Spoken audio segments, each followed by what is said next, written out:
I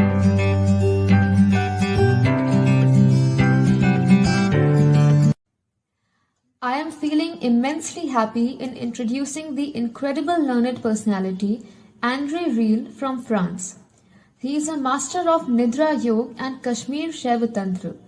He is a student of yoga since 1972.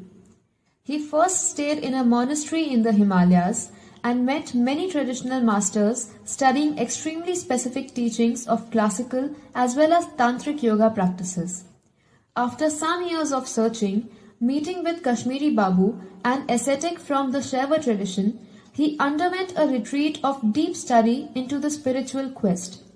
Also, very touched by his meetings with J. Krishnamurti and Sri Anand Mahima, he studied further important aspects of the inner path. It was the final encounter with Chandraswami, an ascetic from the Brahmanic lineage of the Udasins, which would give a full understanding of all the teachings studied before. He has been teaching Mantra Yoga, Pran Kriya and Swadhyay.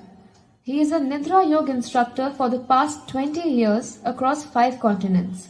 He is a board member of the European Union of Yoga, founder of Nidra Consciousness, founder member of Indian Yoga Association, and director of Nidra Study Centers across the globe.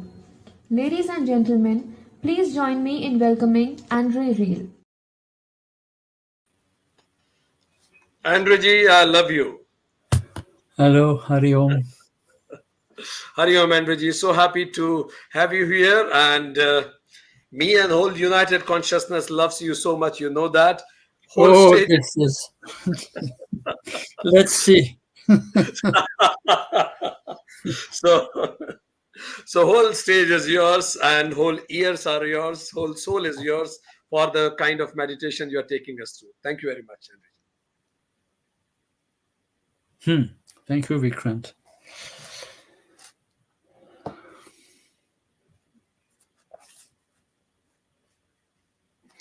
I was proposed to spread what people call meditation, and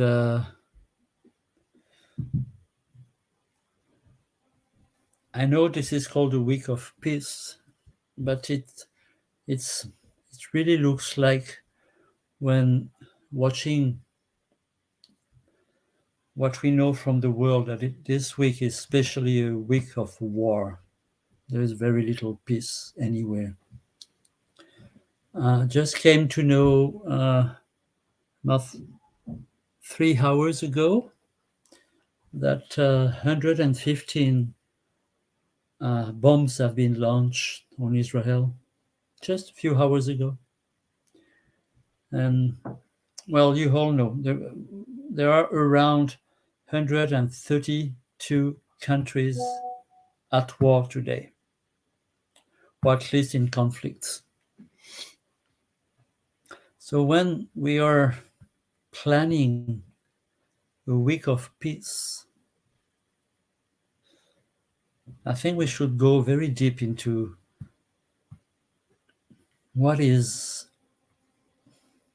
non-peace, what is conflict, what is war, how is it that we are into that state? Because we today know that there is no individual mind that doesn't exist. There's only one human mind. That is what's going on, and there are much more wars than peaceful countries, which means there are much more people fighting than people bringing togetherness. And if we understand clearly that individual consciousness doesn't exist, there's only one consciousness, which means we are mankind, which means what's going on in people's mind is not belonging to foreigners. It is what's going on within the human mind. And I really suggest that we inquire into violence and not into peace, because peace is a myth. It doesn't exist. It has never existed in humanity. When we look at history, from what we know from the past, peace has never existed. And it's always been a big discussion. But it has never happened as a fact. Never. So the question is not so much how to bring peace, but to dive into our violence. Why are we violent? What is the root of violence?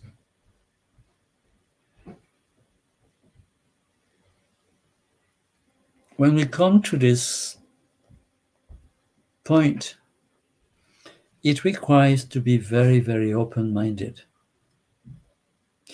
Because if we give definitions from the beginning to what peace is, it's already a conclusion about something that doesn't exist and that apparently has never existed.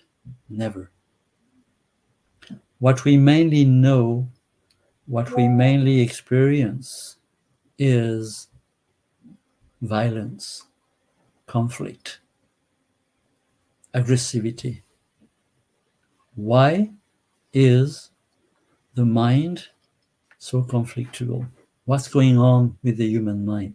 What is happening in the global human mind for being so violent? We are spending billions of dollars for building weapons. We are spending billions of dollars for maintaining armies. And if we clearly or deeply question this, all this comes from the human mind. There is always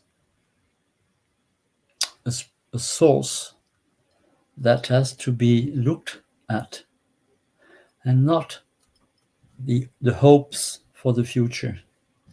There is no hope for future because time is also part of the mind. In reality, there's no time. There's only the right now, which is a movement. Now, because we have collected memories, we have so much imagine that for tomorrow to happen, we have to have good roots. But our roots are mainly aggressivity, conflicts, wars. Millions of people do not eat enough. Millions of people have no place to stay. There's no roof. And we are still spending billions of dollars for making troubles, wars, conflict. What's going on in the human mind? Is there a possibility for the human mind to stop this? To stop projecting another state in the future, like peace? To stop regretting the past? Past is mainly built by fear.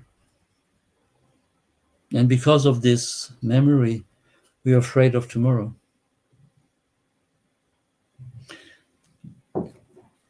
Can we stop this?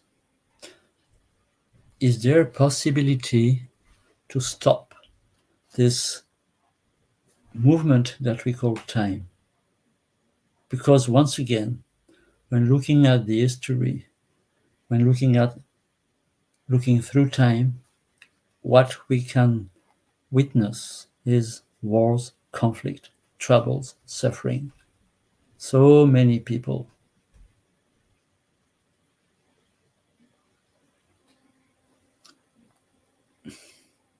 Unless we inquire individually and not following anyone, not following any idea, not following any theory, not following anything, but be oneself by ourself in loneliness, which doesn't mean separation. Loneliness means to be alone, means to be all one. That's another way of using the vocabulary. So, is it possible to be all one in oneself and not projecting, not developing ideas for tomorrow, forgetting about how things or how the world or how people should be, but facing with what the world is, what people are, what individually we are, and no more bringing fantasy into any type of belief. Be attentive. This talk is a meditation. It is not only what people call exercising. This is a deep way exercising into the meaning of ourself. Who are we? What is it that we call me or I? What is this I-ness? Is this I-ness personal ideas, personal feelings or emotions, personal psychological patterns, personal behaviors? What is this I-ness? Obviously, when we ask this seriously, really seriously, not playing with words, not making funny games with a thought, when we question this, what is this I-ness?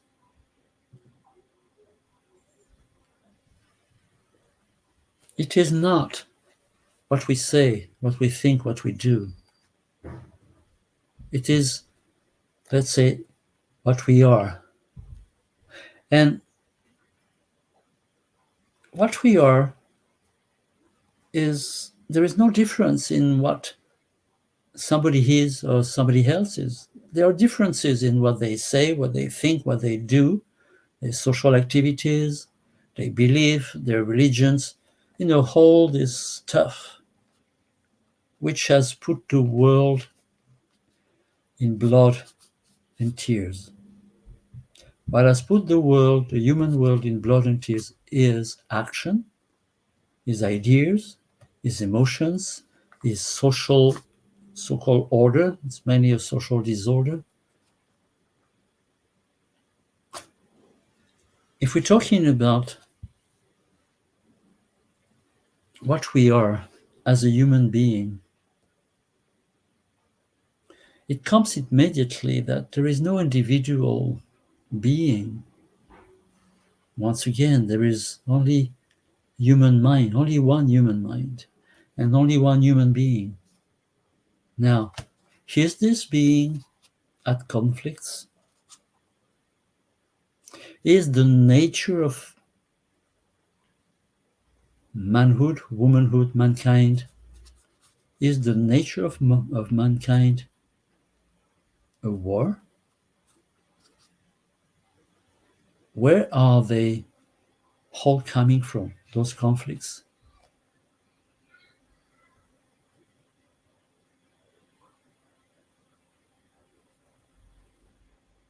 When we look at them, they're mainly coming once again from behaviors, talks, thoughts, and there is no way out of this because it's been going on for millennia. We, as Homo sapiens, exist as 300,000 years at least. It means that for the past 300,000 years, there's been no change in humanity. We're still the same people. We're still fighting like in prehistoric time. There's no change. But we rarely ask, what is the nature of humanhood?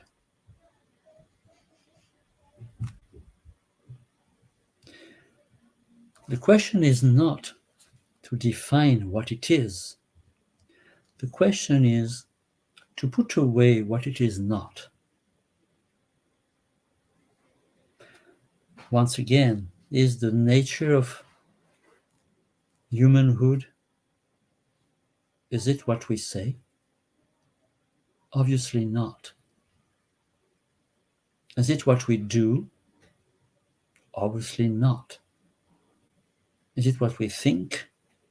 Of course not. So if you put all this aside, if we put this aside, because we have to do it together, not that somebody should do it and you follow. The following mind, the followers, has brought the world into pieces. When you follow something or someone, that is, you stop inquiring. You just say or think or do what somebody else says or thinks or does. And then our life becomes an imitation. We are an imitation of our leaders, so-called leaders. I tell them, I call them so-called because most of the leaders from the past, whoever has been the leader, have kept the world in trouble, bringing separation, division, nations, countries, political ideas, religious ideas. All this has put the whole world into pieces. And it means the human mind into pieces. So can you put all this aside? What is left?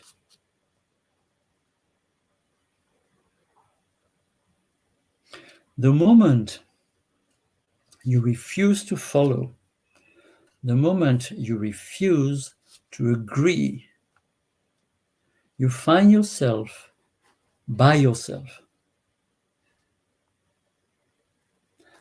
What is the state of the self? How do you feel if you go into that nature of what you are? There's no conflict there.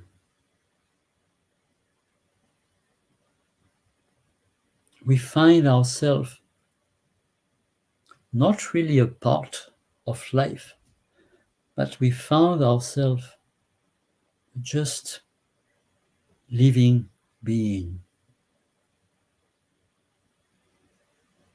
How strong do you feel alive if you put everything aside? How tranquil do you feel when you put everything aside? Putting everything aside doesn't mean to cut from the world, because this doesn't exist. We are the world. You cannot be cut from the world. This is just, ascetics have been trying this, but it has never worked. It has never brought any change deeply in the world. We might sometimes meet somebody who doesn't care anymore about the world and who says, I have found peace. What value does it have?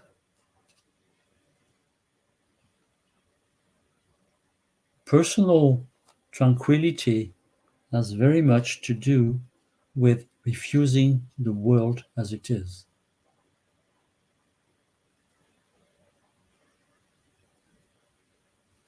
Now,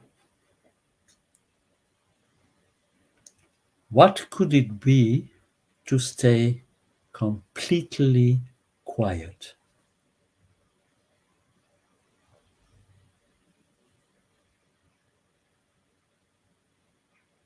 That is, staying with what really exists.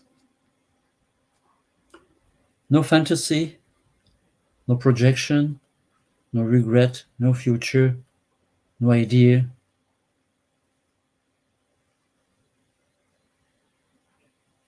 Should we? Should we stay together for a while in complete silence, without doing, without moving physically, without entertaining the thought? Could we do that together for a while?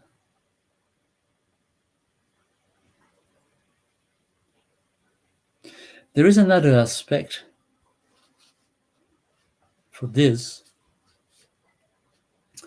It has to be linked to affection. Ordinary, simple affection. To be affectionate. Not towards yourself, not towards others, but to dive into the nature of affection. So, listening to the body, listening to the thinking, not talking, that is just staying quiet, attentive with affection. And to dive into affection, not directed towards anyone.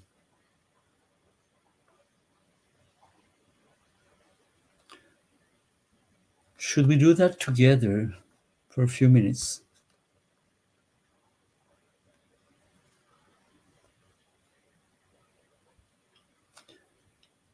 Either you keep your eyes open or closed. This doesn't change much. It's not so important. And try to find a position that you can keep for 7-8 minutes where you will not have to move. That is, to find a position where you're very, very easy.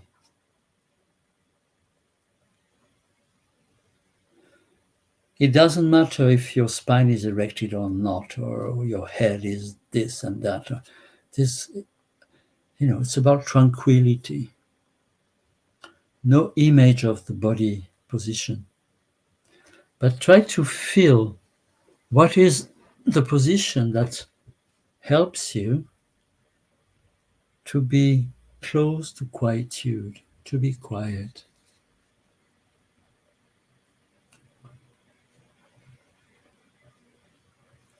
If it helps you, you might use the natural breathing with every breath out, just to relax, not doing.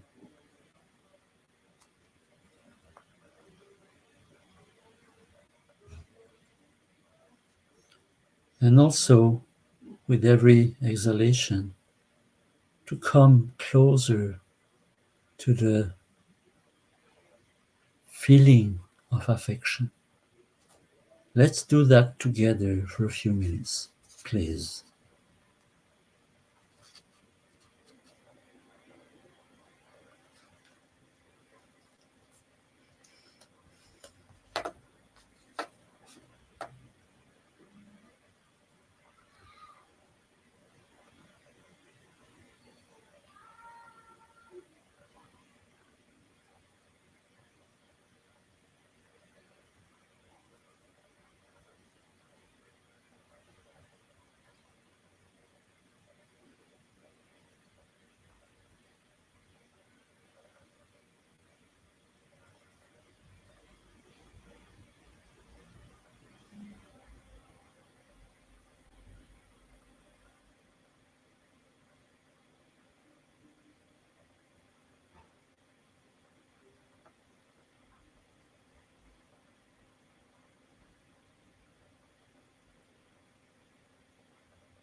Thank you for sharing this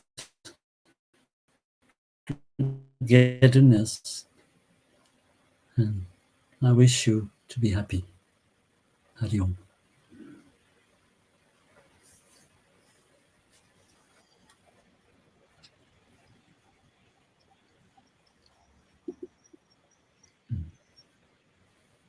Most thank you very much, Andreji.